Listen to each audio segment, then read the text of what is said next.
여러분 안녕하세요. 아카데미 모의고사 3회 해설 강의 시작해 보도록 하겠습니다. 음파의 전파 속도와 밀접한 관계가 있는 것을 물어보고 있어요.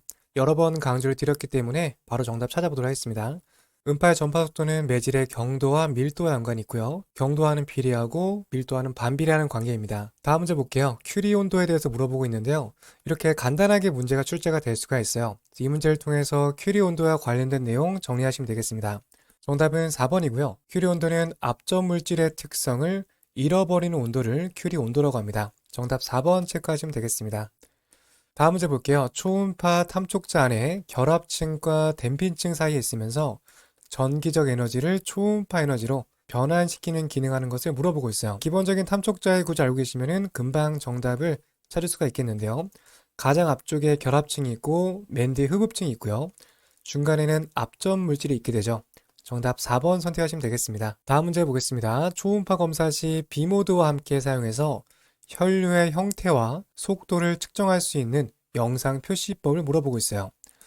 혈류의 형태와 속도, 이런 식으로 스펙트럼을 얻게 되겠고요.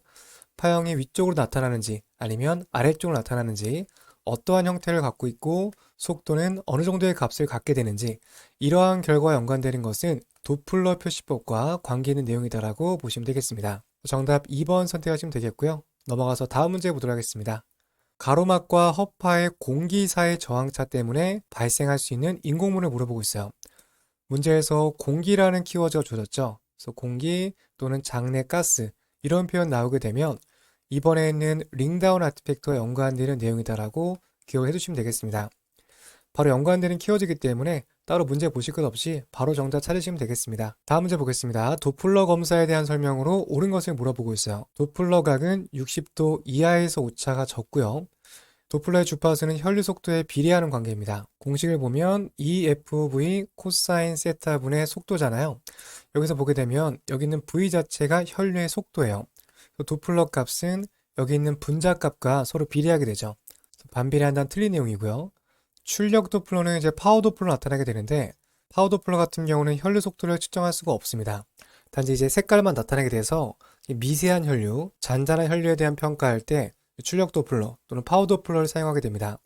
4번 연속파 도플러는 빠른 속도의 혈류 검출을 이용하다. 정답 4번 선택하시면 되겠네요. 연속파 같은 경우는 에일리어싱이 발생하지 않기 때문에 빠른 속도 혈류 검출에 유용합니다. 4번 색도플러에서 녹색은 탐촉자로부터 멀어지는 혈류를 나타낸다. 보통 일반적으로는 칼라바가 있으면 아래쪽에 있는 부분들, 이 파란색에 해당되는 부분들이 탐촉자에서 멀어지는 부분이고요. 이 위쪽에 있는 부분들, 이 빨간색이 탐촉자에 가까워지는 부분들이에요. 일반적으로 봤을 때는 탐촉자에 다가오는 쪽이 빨간색, 멀어지는 쪽이 파란색이다. 이렇게 봐주시면 되겠습니다. 다음 문제 보겠습니다. 간 초음파 영상에서 간을 오른옆과 왼옆을 구분할 수 있는 구조물을 물어보고 있어요.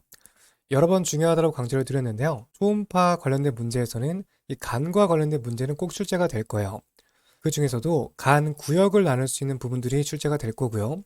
이 구역을 구분할 수 있는 해부학적 지표들에 대해서도 출제가 잘 되는 편입니다. 여기서는 오른쪽과 왼쪽 옆을 구분할 수 있는 구조물을 물어봤고요. 정답은 4번에 있는 메일 오버 피셔를 정답으로 보시면 되겠습니다. 넘어가서 다음 문제 보도록 할게요. 여성의 하복부 초음파 검사에서 자궁과 고창자 사이에서 액체가 고이는 부분의 해부학적 명칭을 물어보고 있어요. 이전 모의고사 해설에서 풀어봤던 문제이기 때문에 바로 정답 2번 선택하시면 되겠습니다. 다음 문제 보겠습니다. 유방 초음파 검사에 대한 설명으로 옳은 것을 물어보고 있어요. 필요한 경우에 젤패드를 사용한다. 정답 1번 선택할 수 있겠네요. 이 젤패드 같은 경우는 피부에 가까운 쪽이죠.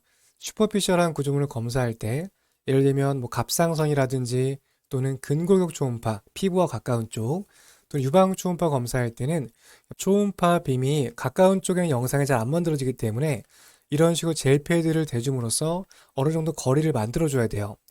이런 식으로 표재성 장기를 검사할 때는 젤패드를 사용해서 검사를 진행할 수 있습니다. 1번 맞는 내용이고요. 2번 젊은 연령층에서 유방의 실질은 두껍게 보입니다. 보통 이제 노령으로 갈수록 유방 실질이 축소하게 되고요. 젊은 연령대일수록 치밀 유방, 유방의 실질들이 많은 비중을 차지하게 돼요. 3번 큰 가슴근, 팩토럴 머슬은 피하 조직 바로 아래 위치한다가 아니라 피하 조직 바로 아래에는 유선 조직이 위치하고 있고요. 유선 조직 바로 아래쪽에 팩토럴 머슬이 위치하게 됩니다. 초음파 영상에서 클락 페이스 마크는 꼭 필요하지 않다. 보통 유방 초음파 검사할 때는 유방을 시계 방향으로 이런 식으로 표시하게 되거든요. 그래서 몇 시 방향에 어느 쪽에 질병이 있다. 이렇게 시계 방향 표시를 꼭 해줘야 돼서 꼭 필요하지 않다는 4번 보기는 틀린 내용입니다. 3번 유방 초음파의 적정 검사 시기는 월경 전 3에서 7일경이 아니라 월경하고 난 다음에 생리가 다 끝나고 일주일 정도 뒤에 검사하는 게 일반적입니다. 생리가 끝나고 난 뒤에 검사해야지만 호르몬 작용이 좀 안정된 상태거든요. 월경 전에 검사하게 되면 호르몬 수치가 상당히 높기 때문에 유선 조직도 호르몬 변화에 따라서 크게 발달하게 돼요.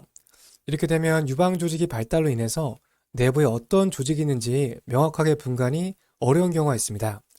따라서 정확한 검사에 위해서는 호르몬 작용이 조금 떨어지고 난 다음 월경이 끝나고 난 뒤 일주일 뒤에 검사하는 게 일반적입니다. 다음 문제 보도록 할게요. 경복부 초음파 검사에서 태낭 내에서 난황낭, 욕삭을 최대로 관찰할 수 있는 시기를 물어보고 있어요.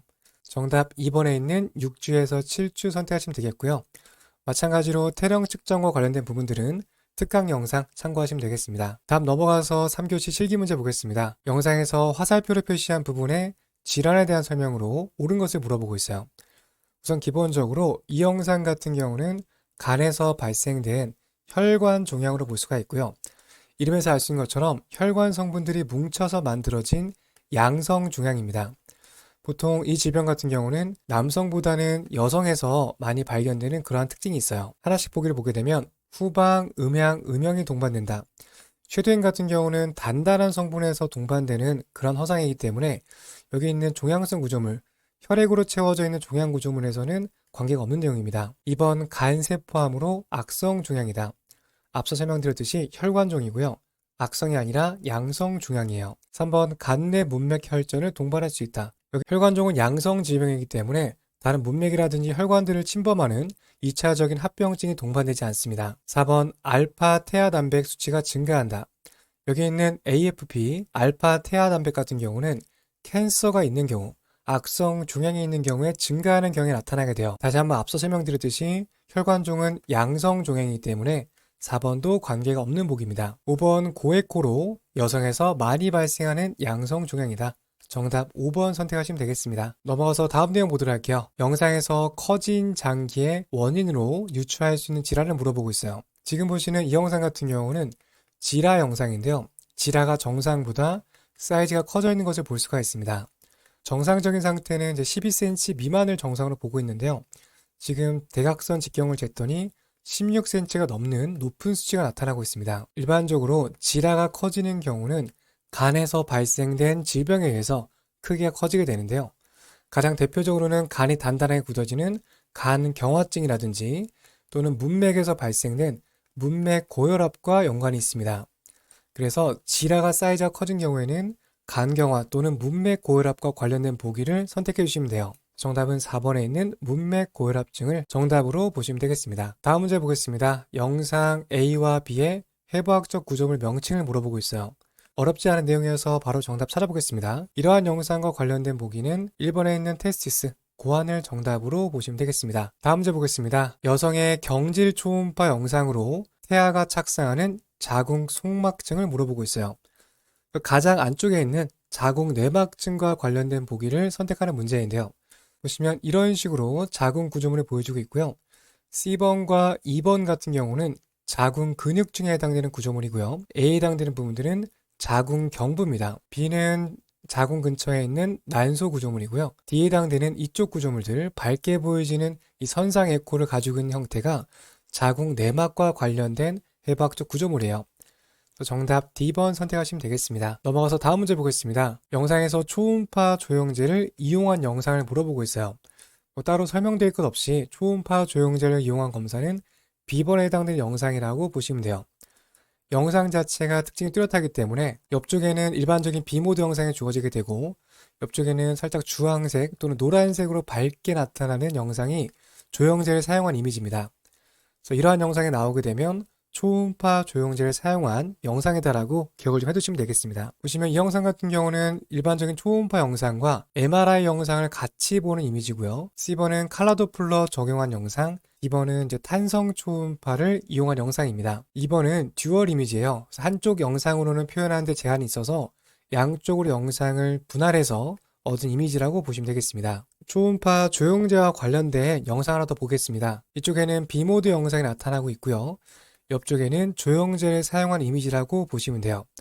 그래서 영상에서는 살짝 노란색으로 보여지는 영상이 B모드 영상과 함께 나타나게 된다면 이러한 상태가 조형제를 사용한 초음파 영상이라고 기억해 두시면 되겠습니다. 다음 영상은 이제 탄성 초음파 영상인데요.